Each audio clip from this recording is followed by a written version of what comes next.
On the 14th of May, 1796, a country doctor in Gloucestershire, England, took a lancet, made a small cut in the arm of an 8-year-old boy, and introduced into the wound material taken from a cowpox blister on the hand of a local milkmaid.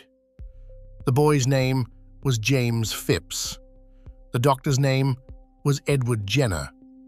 And what Jenner did that day, deliberately infecting a child with one disease to protect him from another, was either one of the most courageous acts in the history of medicine or one of the most reckless, depending on how much you already knew about whether it would work. Jenner, fortunately, knew quite a lot. He had been watching milkmaids for years. He had noticed that they rarely contracted smallpox, one of the most feared and lethal diseases in human history. And he had developed a hypothesis that their previous exposure to cowpox, a much milder disease caught from the cattle they worked with, was somehow protecting them. 6 weeks after inoculating Phipps with cowpox, Jenner deliberately exposed him to smallpox. Phipps did not develop smallpox. He was immune. This experiment, Crude, ethically complex by modern standards, and conducted on a child who could not consent, is usually cited as the beginning of vaccination. Edward Jenner is usually called the inventor of the vaccine. And like almost everything else in this series, that version of the story is incomplete in ways that matter. Jenner was not the first person to inoculate someone with cowpox. He was not the first person to notice that milkmaids were protected from smallpox, and the idea that a disease could be prevented by deliberate exposure to a related or weakened pathogen was not his. It was ancient. Before we can understand what vaccines did, we have to understand what they were fighting. Smallpox. Variola major, the virus that causes smallpox, is one of the most lethal pathogens in the history of human civilization. Over the estimated 12,000 years that it infected human populations, it killed hundreds of millions of people. Some estimates suggest that in the 20th century alone, after vaccines had already begun to reduce its impact, smallpox killed 300 million people. More than all the wars of the 20th century combined. the disease began with fever, Headache and severe backache. After a few days, a rash appeared, first on the face, then spreading to the trunk and limbs. The rash evolved into blisters, which filled with fluid and pus, covering the body in lesions that were sometimes so dense they merged into a single, continuous mass. The mortality rate varied by strain. The more severe form of the disease killed between 20 and 30% of those infected. Among infants and young children, the rate was higher. Among populations with no prior exposure, indigenous peoples of the Americas encountering smallpox for the first time through European contact, it was catastrophically higher, sometimes exceeding 90%. Those who survived were often left permanently scarred. Deep, pitting marks across the face and body were the visible legacy of a survived smallpox infection. Blindness was common. The lesions could form on the cornea and destroy vision. Limb deformities occurred when the lesions damaged the joints. Smallpox shaped human history. It killed pharaohs and kings and emperors. It changed the course of wars. Hernán Cortés's conquest of the Aztec Empire was aided decisively by a smallpox epidemic that swept through the Aztec population, a population with no prior exposure and therefore no immunity, in 1520, killing vast numbers of people, including the Aztec emperor Cuitlahuac. It was, by any measure, among the worst things that had ever happened to human beings. And for most of human history, there was nothing that could stop it. The practice of inoculation, deliberately exposing people to smallpox material to provoke a milder infection and immunity, was not an 18th century European invention.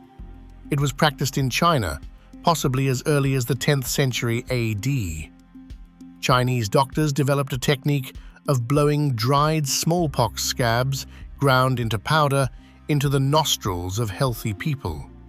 Recipients developed a mild form of the disease and were thereafter immune. In the Ottoman Empire, a practice called variolation, inoculating people with material taken directly from smallpox pustules, was widespread in the 18th century. It was not without risk. The material came from live smallpox, and some recipients developed serious disease and died. But the mortality rate from deliberate variolation was much lower than the mortality rate from naturally acquired smallpox, roughly 1 to 2% versus 20 to 30%. The practice reached Britain through an unlikely route. Lady Mary Wortley Montagu Was the wife of the British ambassador to the Ottoman Empire. She had survived smallpox herself, which had destroyed her famously beautiful complexion. Her brother had died of the disease. In Constantinople, she encountered variolation and was immediately impressed. In 1718, she had her own son inoculated. When she returned to Britain, she campaigned for the adoption of variolation. The Royal Society and the medical establishment were skeptical. Lady Montagu was not a doctor. She was a woman and an aristocrat, and her report came from the Ottoman Empire, which was not considered a natural source of medical innovation by the British establishment. She persisted. Trials were conducted, including, in a procedure that would be considered profoundly unethical today, trials on prisoners and on orphan children. The results were encouraging. Variolation spread through the upper classes of British society. George Washington had his entire Continental Army variolated during the American Revolutionary War, a decision that probably changed the outcome of the conflict, since smallpox was devastating the American forces. Variolation worked. But it used actual smallpox material, carried real risk, and required a controlled infection that could spread to others. The search for something safer was ongoing. And it was found, as so many things are, not by a scientist, but by a farmer. Benjamin Jesty was a prosperous farmer in Yetminster, Dorset. He was not a doctor, not a scientist, not a member of the Royal Society. He was a man who worked with cattle and who had, over years of observation, noticed the same thing that Jenner would notice, and that milkmaids across England knew from practical experience. People who had had cowpox did not get smallpox.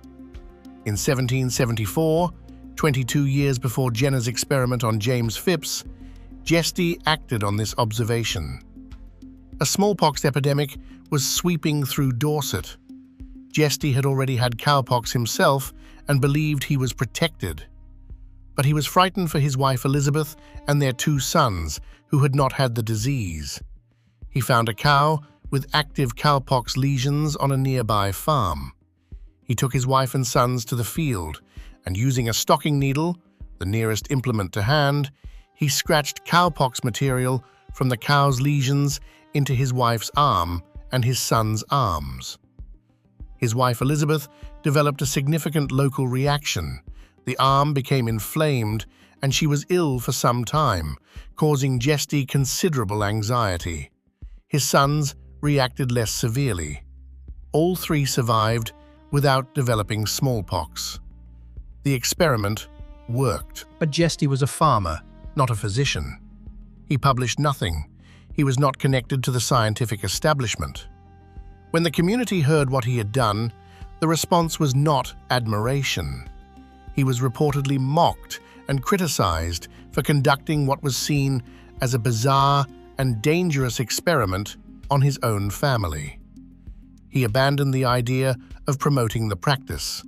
22 years later, Edward Jenner, a physician with connections to the Royal Society, with the ability to publish, with the cultural authority of formal medical training, conducted what is essentially the same experiment on James Phipps. Jenner published his results in 1798 in a pamphlet called An Inquiry into the Causes and Effects of the Variolae Vaccinae. The pamphlet was rejected by the Royal Society, but published independently and distributed widely. Jenner's version Reached the world. Jesty's did not. The farmer's prior experiment was documented and eventually acknowledged. Jesty was brought to London in 1805 to give testimony before the Vaccine Pock Institution and was given a portrait painted and a sum of money, but the historical credit has remained with Jenner. The pattern by now should be familiar. It would be unfair to Jenner and inaccurate to suggest that his contribution was merely to repeat what Jesty had already done.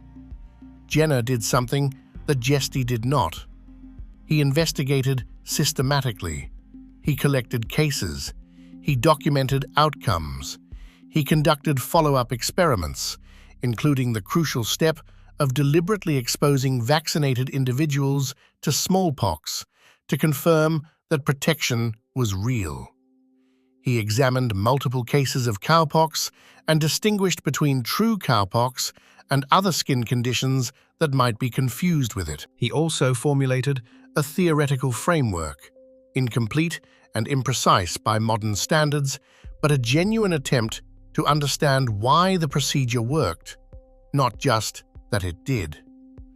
He proposed that cowpox and smallpox were related diseases, and that immunity to one conferred immunity to the other. And he did the thing that Jesty could not do. He published. He distributed his pamphlet. He corresponded with physicians across Britain and Europe. He answered objections, refined his technique, and advocated persistently for the widespread adoption of vaccination, a word he coined from the Latin vacca, meaning cow. The impact of Jenner's advocacy was enormous. Within 2 years of his 1798 publication, vaccination had been adopted in Britain, France, Germany, and the United States. Napoleon, who was at war with Britain, paused the conflict long enough to have his army vaccinated using Jenner's method, reportedly saying that he could refuse nothing to one of the greatest men in history. Benjamin Waterhouse, a Harvard physician, introduced vaccination to the United States in 1800.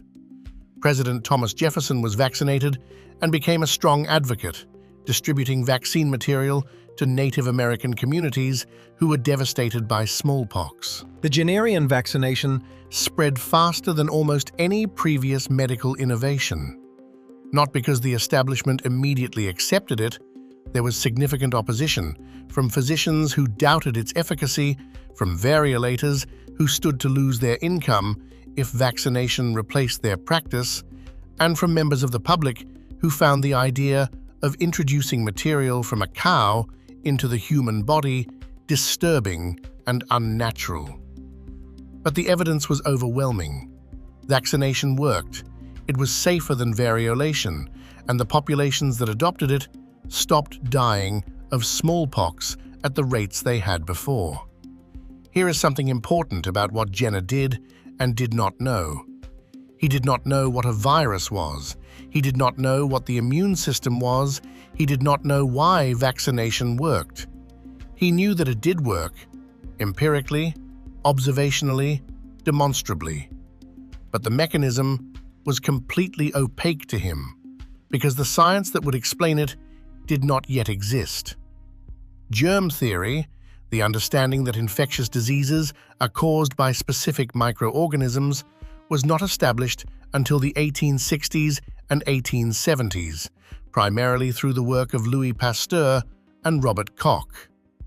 Before that, the dominant theories of disease involved miasmas, imbalances of bodily humors, or moral failures.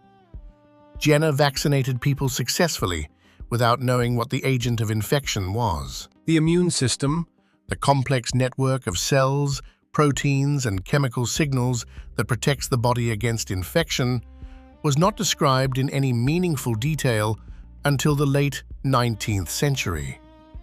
Elie Metchnikoff, who discovered phagocytosis, the process by which immune cells engulf and destroy pathogens, received the Nobel Prize in 1908. Paul Ehrlich, who described the antibody, shared that prize. The explanation for why vaccines work is this.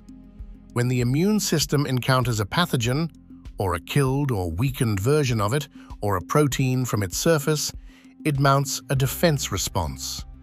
As part of that response, it creates memory cells, long-lived cells that remember the encounter. If the same pathogen appears again, the memory cells allow a much faster and stronger response, often neutralizing the threat before it can cause significant disease. The vaccine teaches the immune system to recognize the enemy without requiring the full battle. Jenner did not know this. He just noticed that milkmaids didn't get smallpox, tested the observation, documented the result, and published it. The mechanism came later. The saving of lives came first. The next major advance in vaccination did not come for more than 80 years after Jenner's publication. In 1881, Louis Pasteur, already famous for his work on germ theory and the pasteurization of food, conducted a public experiment that has become one of the most famous in the history of medicine. Pasteur had been working on anthrax, a bacterial disease that was devastating French livestock.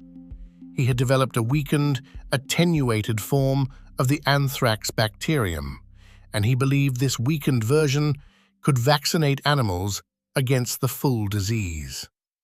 To prove it publicly, and Pasteur understood the value of public demonstration in a way that few scientists before him did, he arranged a trial at a farm in Pouilly-le-Fort. 50 sheep were used. 25 were vaccinated with his attenuated anthrax. 25 were not. 2 weeks after vaccination, all 50 were exposed to virulent anthrax. Within 2 days, all 25 unvaccinated sheep were dead. All 25 vaccinated sheep were alive. The demonstration was attended by journalists, physicians, politicians, and members of the public. The result was unambiguous.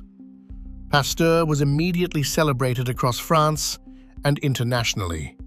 He had done what Jenner had done, demonstrated protection against a lethal disease, but with a different mechanism.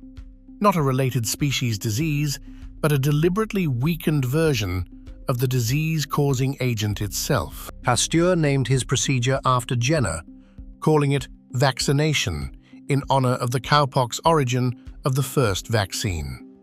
The name stuck and eventually expanded to cover all immunization procedures regardless of their method.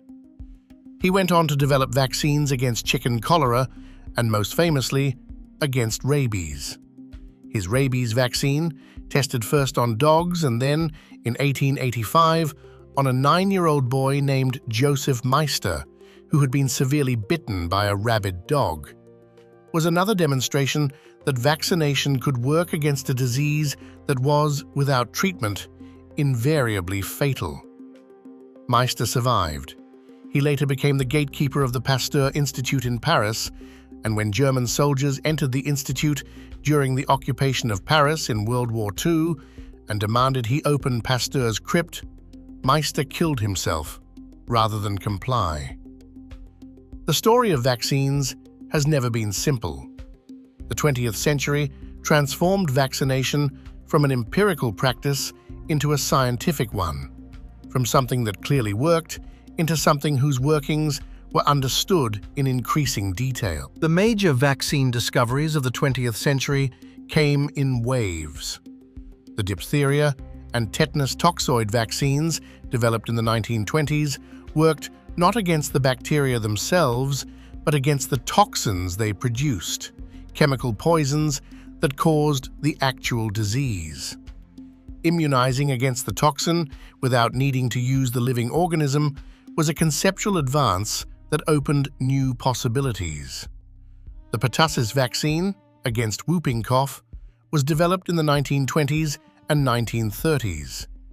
The BCG vaccine against tuberculosis was introduced in 1921. Yellow fever vaccine was developed in 1937. The polio vaccine is perhaps the most dramatic vaccine story of the mid-20th century. Poliomyelitis, a viral disease that could cause paralysis, reached epidemic proportions in the United States and Europe in the late 19th and early 20th centuries. The 1952 American epidemic was the worst in the country's history.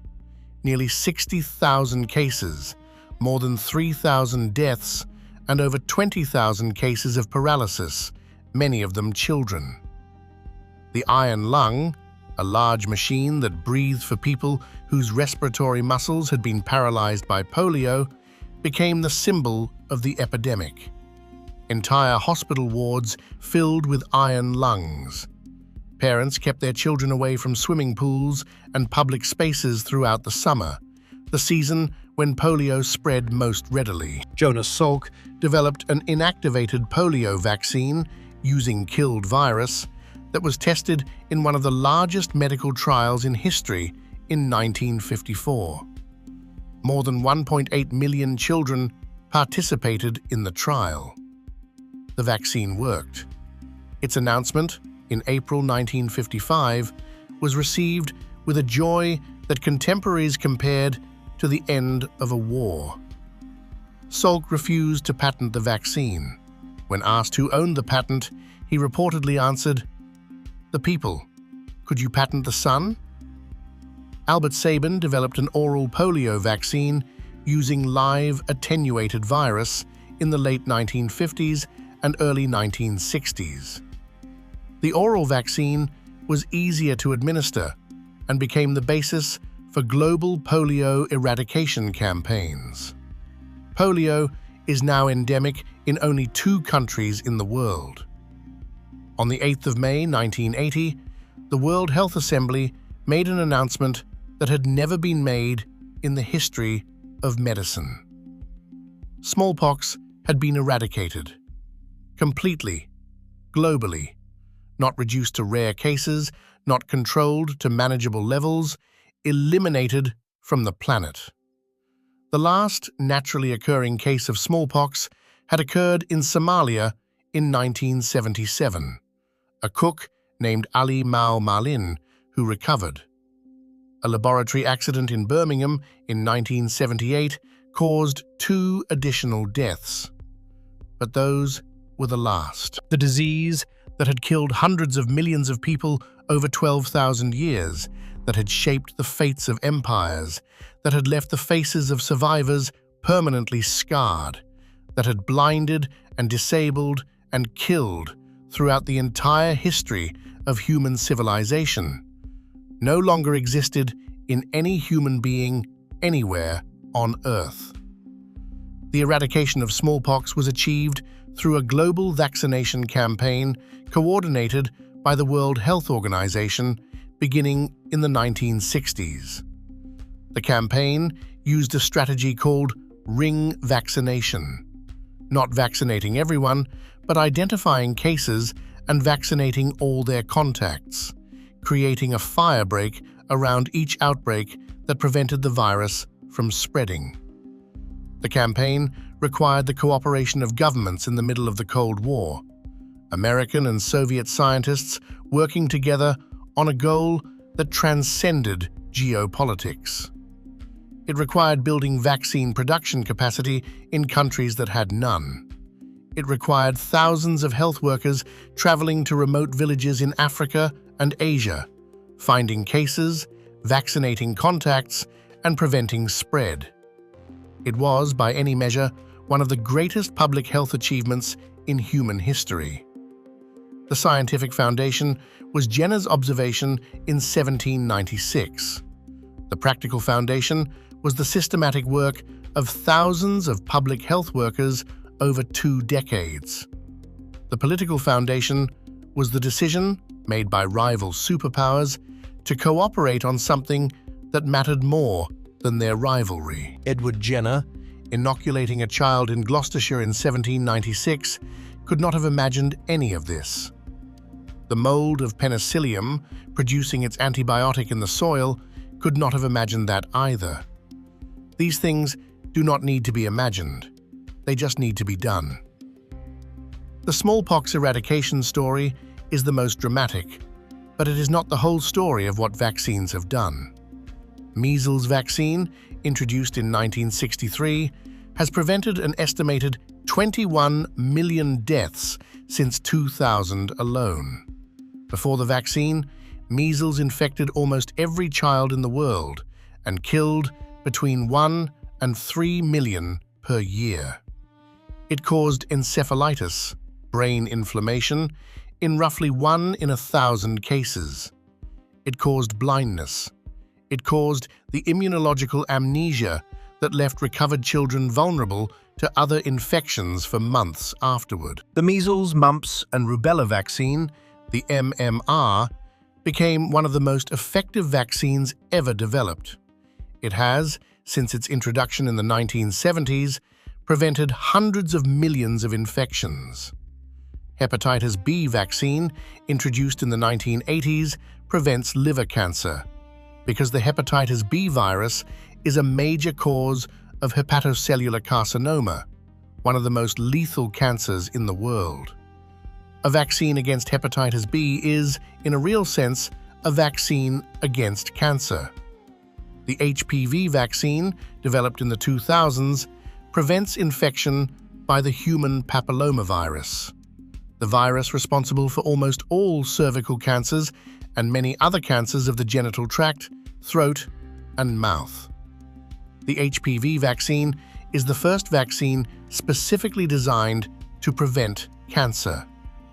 The COVID-19 vaccines, developed with unprecedented speed in 2020 and 2021, using mRNA technology, demonstrated that the platform of vaccination, teaching the immune system to recognize a pathogen, could be adapted to a new threat within months rather than years. The mRNA technology had been developed over decades of prior research, primarily by Katalin Karikó and Drew Weissman, who received the Nobel Prize in Physiology or Medicine in 2023 for their foundational work. The COVID-19 vaccines prevented an estimated 14 to 20 million deaths in their first year of deployment. Vaccination, in the span of 200 years from Jenner's Lancet to the mRNA platform, has become the single most effective public health intervention in human history. Vaccines have faced opposition since Jenner published his pamphlet in 1798. This is worth understanding clearly because the history of vaccine opposition is often presented as a modern phenomenon, as if resistance to vaccines is something new, something caused by social media, something that didn't exist when people were rational and trusting of science. It has always existed. In Jenner's own time, the objections were diverse. Some physicians doubted the efficacy of vaccination and preferred variolation, which they understood and practiced. Some members of the public found the idea of introducing material from a cow into the human body disturbing. James Gilray's famous satirical print, The Cowpox, showed people sprouting cows from their bodies after vaccination, a caricature of the public's anxiety. Religious objections were raised by people who believed that disease was divinely ordained and that circumventing it was impious. In the 19th century, when vaccination became compulsory in Britain under the Vaccination Act of 1853, a significant anti-vaccination movement emerged. The objections were a mixture of libertarian concern about state coercion of the body, genuine worries about safety from contaminated vaccines, and a general skepticism about the authority of the medical establishment. The specific modern form of vaccine opposition, the claim that vaccines cause autism, originated with a paper published in 1998 by a British physician named Andrew Wakefield in the journal The Lancet. The paper claimed to show a connection between the MMR vaccine and autism in 12 children. The paper was fraudulent. Wakefield had falsified data. He had undisclosed financial conflicts of interest. He was being paid by lawyers seeking to sue vaccine manufacturers. The research was not replicable. The study was retracted by The Lancet in 2010. Wakefield was struck off the medical register, but the paper's impact could not be retracted. Vaccine uptake rates fell across Britain and parts of the United States. Measles, which had been nearly eliminated, returned. Outbreaks occurred in communities where vaccination rates had dropped below the level required for herd immunity, the threshold above which the disease cannot spread through a population because too few susceptible people remain. Children died of measles in the years after Wakefield's fraudulent paper, who would not have died if vaccination rates had remained high.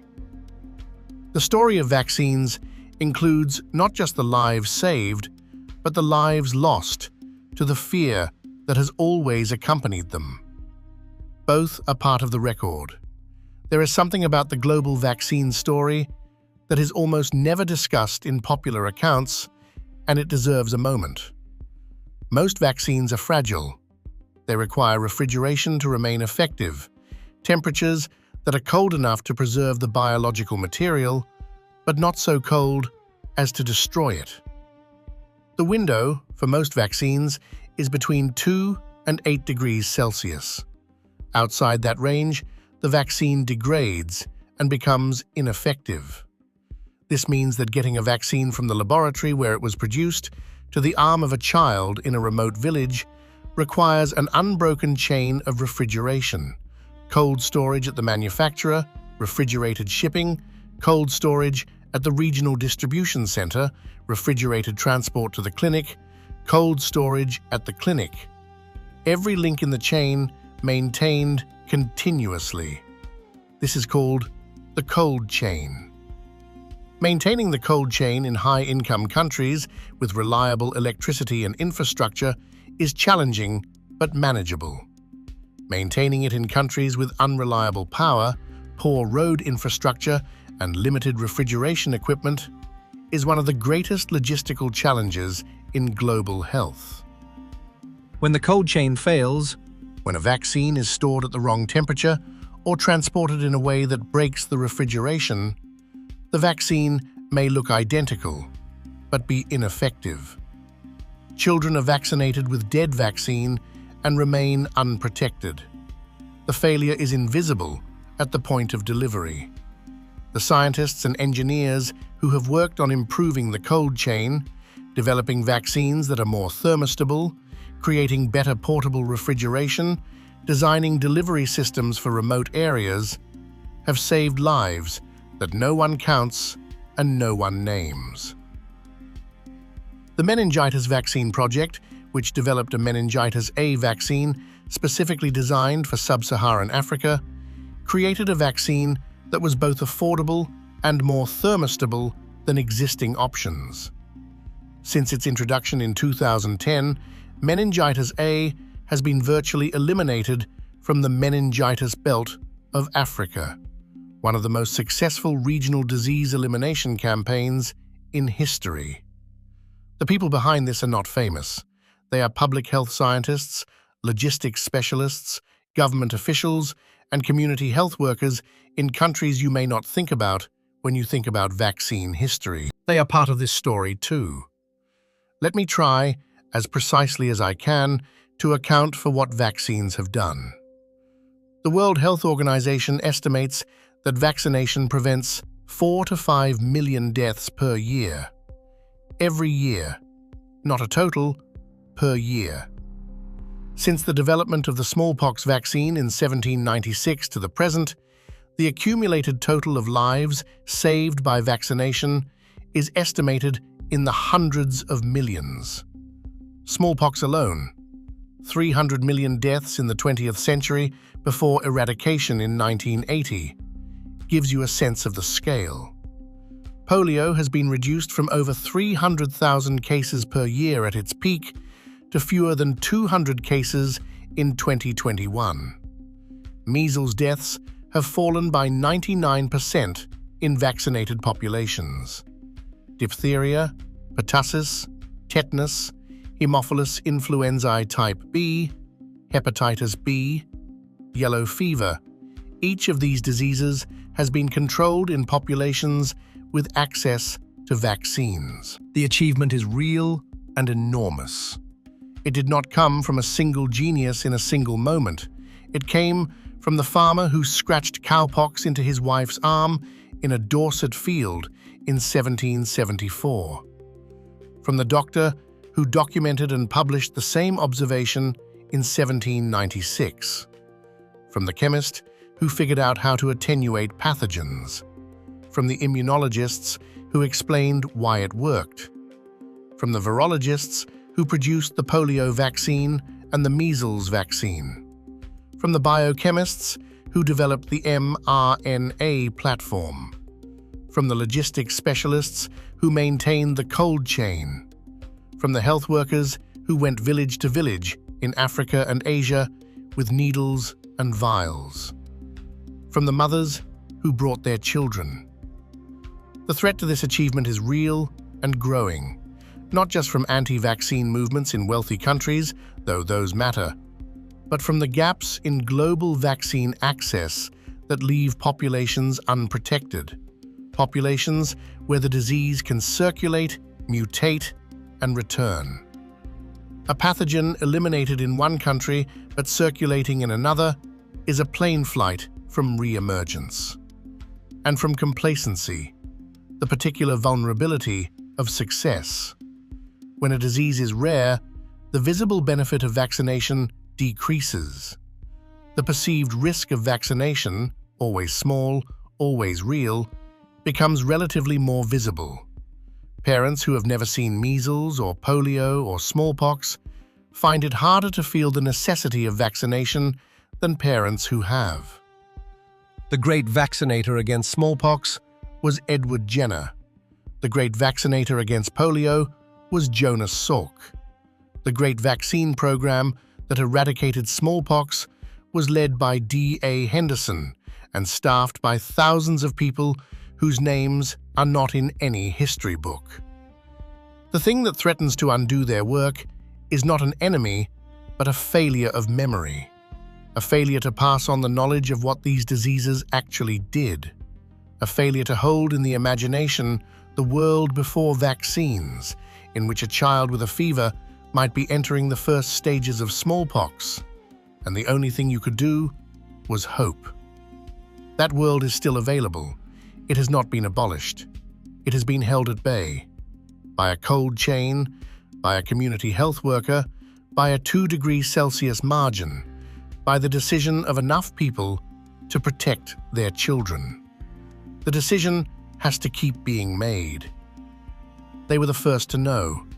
The milkmaids of England, the women who worked with cattle, who caught cowpox from the cows they milked, whose hands and arms or the mild pustules of the bovine disease, they knew, from practical experience accumulated over generations, that they did not get smallpox. They did not publish this observation. They had no laboratory, no pamphlet, no connection to the Royal Society. They had their own undamaged faces in an era when smallpox scars were visible on almost every adult countenance. They had their unmarked skin as evidence of something they could not explain, but could observe. Jenner listened to them. He recorded what they told him. His famous statement that a local dairymaid, Sarah Nelms, had told him she was protected from smallpox by her exposure to cowpox is one of the earliest documented instances in the history of medicine of a scientific discovery that began with the practical knowledge of working people, mostly women, being taken seriously by a physician. The milkmaids did not receive credit. They did not appear in the Nobel citations. Their observation, accumulated over generations of experience, was not patented or published. But it was true, and it was the beginning. Behind the mRNA vaccines of 2021, behind the polio vaccine of 1955, behind Pasteur's sheep demonstration of 1881, behind Jenner's pamphlet of 1798, behind Benjamin Jesty's stocking needle in 1774. Behind all of it is the practical knowledge of women who worked with cows and noticed that they didn't get sick. The history of medicine, when you trace it back far enough, often ends with people who are not doctors and not scientists and not men. People who noticed something and survived because of it. People who passed on what they noticed Without knowing they were doing science. They were. And the world is better for it.